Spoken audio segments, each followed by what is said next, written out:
Ajay Mahato this side. I hope you all are doing fine there. In this lecture, we are going to discuss the topic of endocrine system, and the chapter that is we are going to discuss today is control and coordination. देखो, control and coordination of physiological function that is carried out our body, that is carried out by our body is very necessary. आए दिन daily necessary जो हम काम कर रहे हैं वो काम एक कंट्रोल्ड और कोऑर्डिनेटेड वे में चल क्यों आ रहा है? Because of just two things. First one is nervous system and second one is endocrine system. ठीक है, अब हमने लास्ट चैप्टर जब हम पढ़ते हैं नर्वस सिस्टम के बारे में तो हमें पता है कि nervous system is too fast because of the presence of neurons and the impulses that is carried by the nervous system. बहुत फास्ट है, ठीक है, और बहुत एफिशिएंटली काम भी कर रहा है, कंट्रोल भी कर रहा है, कोऑर्डिनेट भी कर रहा है हमारी बॉडी को. लेकिन इट इज नॉट एवरीवेयर. जैसे एक एग्जांपल हम सुनते हैं, it is not everywhere in our cells. हमारे हर सेल में आपको नर्वस सिस्टम प्रेजेंट नहीं मिलेगा. इवन आप देखोगे कि it is not in our blood. हमारे ब्लड में किसी भी तरह के कोई न्यूरॉन्स एग्जिस्ट नहीं करते हैं. That is why when it is cut in our veins it pains. ठीक है, लेकिन जब ब्लड रिलीज होता है, ब्लड निकलता है, तब हमें कोई पेन नहीं पता चलता है. This is the reason, right? तो अब हम बात कर रहे हैं न्यूरल सिस्टम और एंडोक्राइन सिस्टम को, कि बेसिकली हम पढ़ न्यूरल सिस्टम और एंडोक्राइन सिस्टम नहीं रहे. हम लोग क्या पढ़ेंगे? हम लोग पढ़ेंगे किस तरह से ये दोनों मिलकर अपनी अपनी कमियों को ओवरकम कर रहे हैं, right? This is the story about कि भाई नर्वस सिस्टम बहुत ज्यादा फास्ट है. ठीक है, नर्वस सिस्टम बहुत ज्यादा फास्ट है, बहुत ज्यादा एफिशिएंट है. ठीक है, बहुत ज्यादा एफिशिएंट है, क्विक है. ठीक है, but not present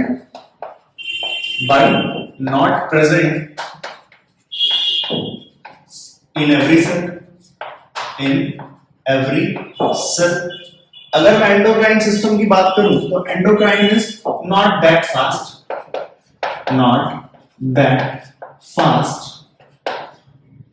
but these chemicals जिनको हम बाद में क्या बोल देते हैं? हार्मोन्स. ठीक है, these chemicals which is hormones can reach up to the cells where neurons can't. This is why you require the endocrine system. तो भाई ये जो दो सिस्टम है, न्यूरल सिस्टम और एंडोक्राइन सिस्टम, आप देखते हो इसकी कुछ कमियां हैं. ठीक है, इसकी कुछ कमियां हैं, लेकिन दोनों का जो मकसद है, जो दोनों का मोटिव है, वो क्या है? पूरी बॉडी का जो physiological function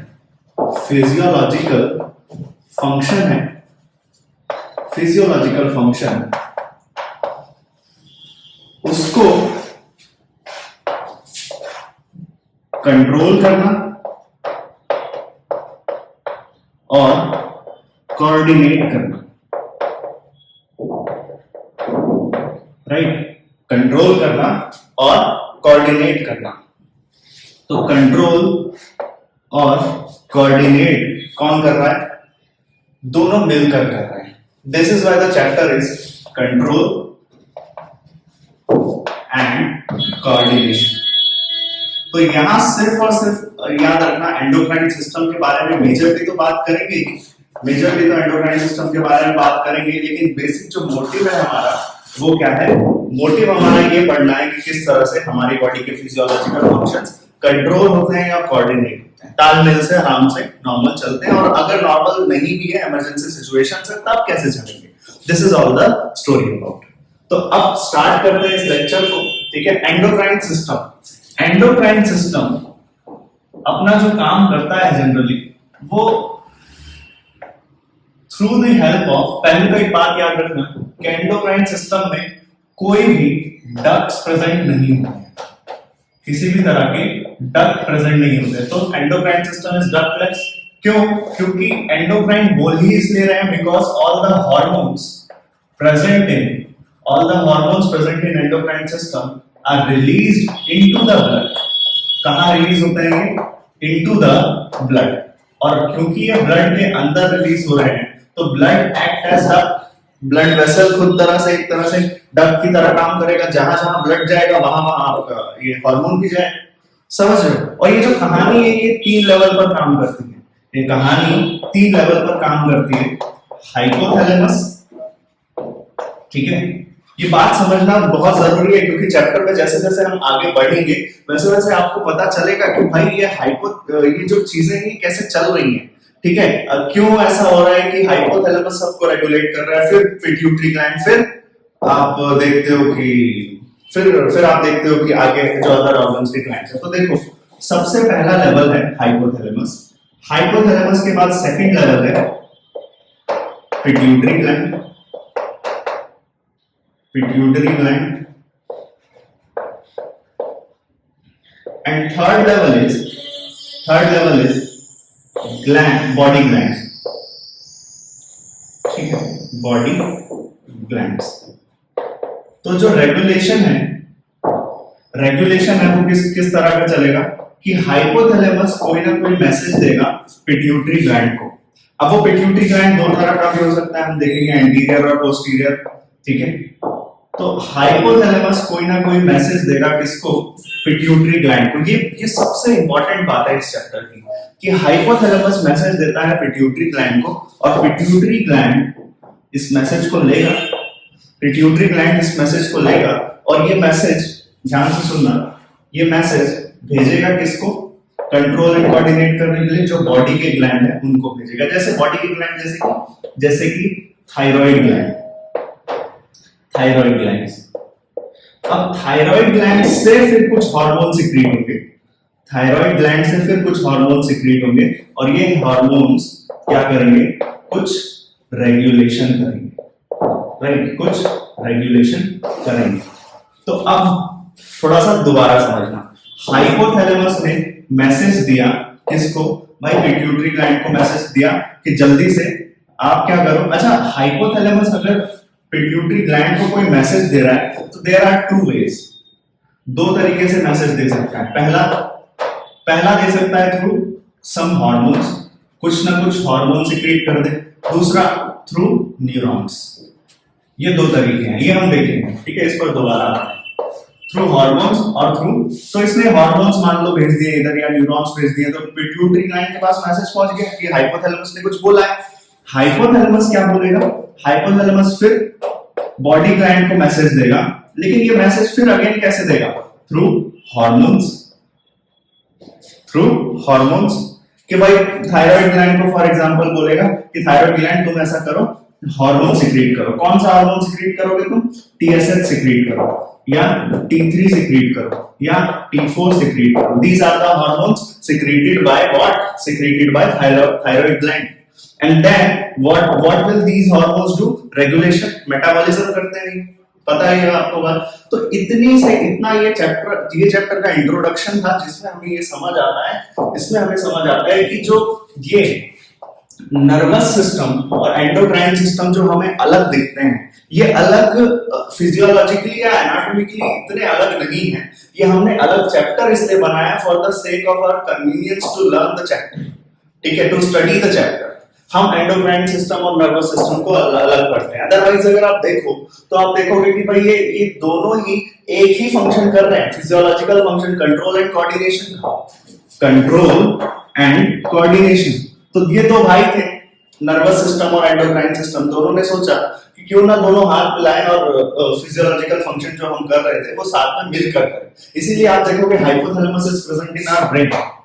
Hypothalamus, which is regulating the pituitary gland, it is present in our brain. And फिर pituitary gland hypothalamus के ठीक नीचे ही तो है, which is also situated in brain, and then body glands. ठीक है, तो ये बात समझना बहुत जरूरी है कि दोनों न्यूरल सिस्टम और एंडोक्राइन सिस्टम उन दोनों मिलकर काम कर रहे हैं। ठीक है, वो कोई सेपरेट काम नहीं कर रहे हैं, वो सिर्फ दोनों ने एक कंट्रीब्यूशन किया है। They both allied and they are now just doing the common function, they are pursuing the common function and the common function is control and coordination. ठीक है, control and coordination, this is the chapter 6। और control and coordination करने के लिए उन्होंने जो endocrine system ने जो रास्ता चुना है वो है hormones. Hormones are the chemicals. इसको अभी नेक्स्ट स्लाइड में, अभी जब नेक्स्ट इसको मैं रब करके फिर पढ़ाता हूं तो हार्मोन्स की डेफिनेशन भी लिखेंगे व्हिच इज इंपॉर्टेंट। तो हार्मोन्स जो कि ब्लड में रिलीज हो रहे हैं तो आपको किसी भी तरह की डक्ट की जरूरत नहीं है। That is why you are saying it endocrine. Endocrine, ठीक है। whenever you get a word in biology just have to split the word. So endocrine, inside the blood. Hypothalamus will message pituitary gland, pituitary gland will message body glands, and body gland will release hormone. That's how the regulation occurs. So this chapter deals with endocrine system.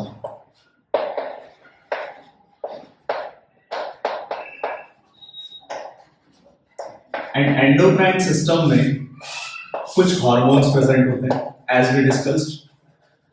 और क्योंकि हम बात कर रहे हैं endocrine system की, तो endocrine system में जो हार्मोन्स हैं ये रिलीज कहां होंगे? Into the blood. Why they are into the blood? Because endocrine system में जो एंडोक्राइन ग्लैंड्स, एंडोक्राइन सिस्टम में जो एंडोक्राइन ग्लैंड्स हैं, एंडोक्राइन ग्लैंड्स आर डक्टलेस। यहां कोई डक्ट्स प्रेजेंट नहीं होंगे। तो क्योंकि कोई डक्ट नहीं है तो इन डक्ट्स की जगह इन डक्ट्स को रिप्लेस कौन करेगा? इन डक्ट्स को रिप्लेस करेगा ब्लड वेसल, ठीक है। हार्मोन्स की जब हम बात करते हैं, हार्मोन्स की जो को जब डिफाइन करते हैं तो हार्मोन्स को डिफाइन करने के लिए हम तीन बातें लिखते हैं कि पहला तो क्या है ये? Hormones are non nutrient, hormones are non nutrient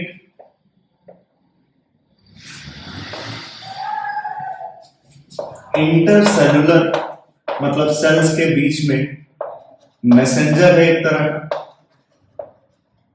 intercellular messenger है एक तरह का। और तीसरी बात जो हार्मोन के बारे में लिखते हैं, they are in very trace amounts. यही लिखा है, इन वेरी ट्रेस अमाउंट्स। बहुत बहुत लिमिटेड और बहुत ही कम क्वांटिटीज में है, ठीक है। बहुत लिमिटेड और बहुत कम क्वांटिटीज में। तो नॉन न्यूट्रिएंट, ठीक है, कोई न्यूट्रिएंट कंटेन नहीं कर रहा। They are in very trace amount and intercellular messenger. बस क्या है? ये एक तरह का messenger which is just transporting the message from one part of your body, one part of your cell to another part of your cell.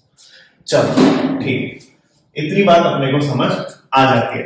इसके बाद अगर मैं बात करूं जो ये एंडोक्राइन ग्लैंड्स की है which is ductless, ये एंडोक्राइन ग्लैंड्स अलग अलग ऑर्गन्स जो होते हैं उनमें अलग अलग टाइप का देखोगे। जैसे फॉर एग्जांपल दो तरह का एंडोक्राइन ग्लैंड आप पढ़ते हैं। सबसे पहला पढ़ते हैं सिंपल, सेकंड पढ़ते हैं कॉम्प्लेक्स, ठीक है। सिंपल और कॉम्प्लेक्स।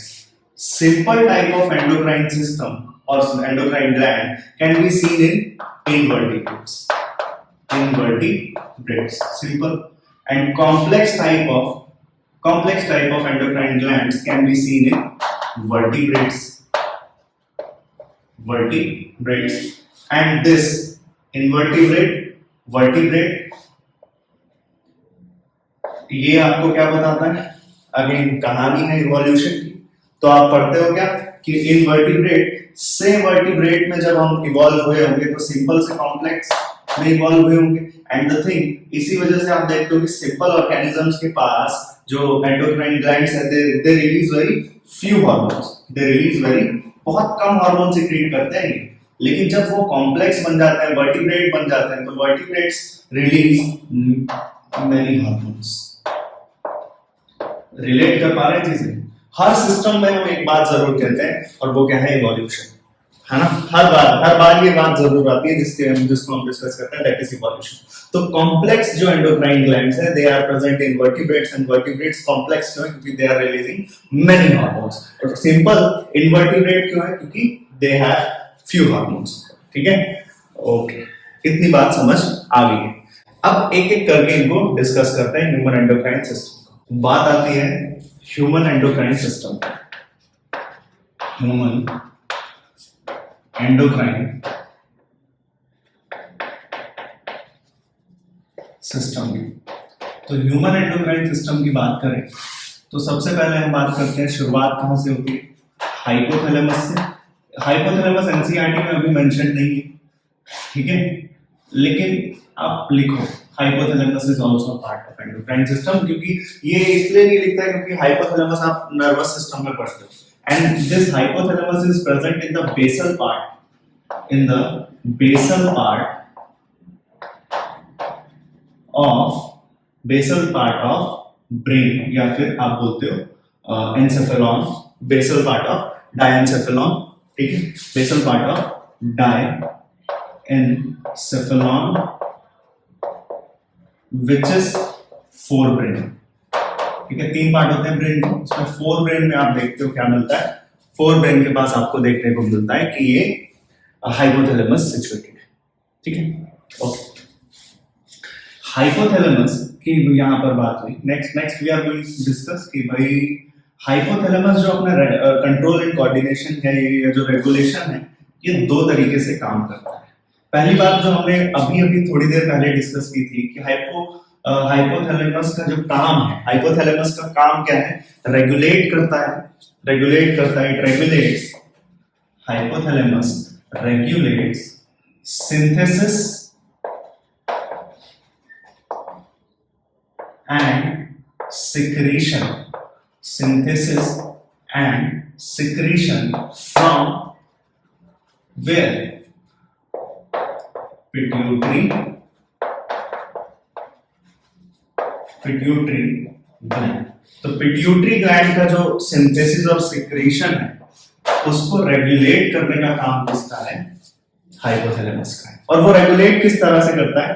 वो रेगुलेट दो तरह से करता है, या तो वो क्या करेगा? प्रमोट करेगा या इनहिबिट करेगा। तो दो तरह के हार्मोन देखने को मिलेंगे आपको, ठीक है, या तो इनहिबिट करेगा, रोकेगा कि भाई ये काम मत करो, या फिर ये बोलेगा कि ये काम करो। अगर वो बोलेगा सुनो कि ये काम करो, तब वो रिलीज करेगा रिलीजिंग हार्मोन, लेकिन जब उसे कुछ बोलना होगा कि भाई काम मत करो, पिट्यूटरी ग्लैंड को बोलेगा ये काम मत करो, तो वो रिलीज करेगा इनहिबिटिंग हार्मोन। एग्जांपल के थ्रू समझते हैं थोड़ा सा बेटर अंडरस्टैंडिंग के लिए। तो आप देखोगे रिलीजिंग हार्मोन, तो जैसे फॉर एग्जांपल अगर हाइपोथैलेमस को पिट्यूटरी ग्लैंड को ये बोलना है कि भाई आप एक काम करो, ग्रोथ करो, तो हाइपोथैलेमस क्या रिलीज करेगा? Hypothalamus will release growth releasing hormone. और जब ग्रोथ रिलीजिंग हार्मोन हाइपोथैलेमस से रिलीज होता है, इसके रिस्पॉन्स में जो पिट्यूटरी ग्लैंड है, एंटीरियर पिट्यूटरी ग्लैंड, दो पार्ट होते हैं, अभी इसको भी डिस्कस करेंगे। एंटीरियर पिट्यूटरी ग्लैंड क्या सिक्रीट कर देता है? Growth hormone. क्या सिक्रीट कर देगा? ग्रोथ हार्मोन सिक्रीट कर देगा। समझ रहे हो? ग्रोथ हार्मोन सिक्रीट कर देगा। Next, inhibiting hormone. अगर हाइपोथैलेमस को पिट्यूटरी ग्लैंड को ये बोलना है कि भाई ऐसा करो, ग्रोथ रोक दो, तो वो क्या करेगा? हाइपोथैलेमस रिलीज करेगा ग्रोथ इनहिबिटिंग हार्मोन, ठीक है, क्या बोलेगा? ग्रोथ इनहिबिटिंग हार्मोन सिक्रीट करेगा। और ये ग्रोथ इनहिबिटिंग हार्मोन क्या करेगा? बोलेगा पिट्यूटरी ग्लैंड को भाई ग्रोथ रोको। तो पिट्यूटरी ग्लैंड से जो हार्मोन सिक्रीट होगा, यहां तो ग्रोथ करवाने के लिए कौन सा हार्मोन सिक्रीट हो रहा था? Growth hormone. लेकिन ग्रोथ को रोकने के लिए कौन सा हार्मोन सिक्रीट होगा? Somatostatin. And somatostatin will inhibit the growth will inhibit the growth. This will stimulate the growth. समझ में आ रहा है?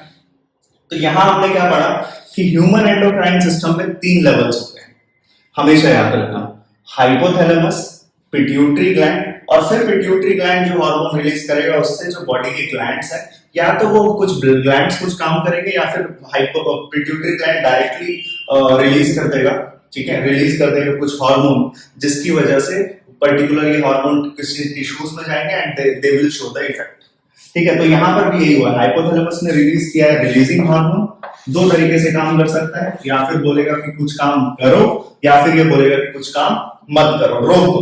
तो रोकने के लिए रिलीज करता है इनहिबिटिंग हार्मोन, और कुछ रिलीज काम करने के लिए बोलता है तो रिलीजिंग हार्मोन। जैसे एग्जांपल, रिलीजिंग हार्मोन का एग्जांपल ग्रोथ रिलीजिंग हार्मोन, और इनहिबिटिंग हार्मोन का एग्जांपल ग्रोथ इनहिबिटिंग हार्मोन, ठीक है।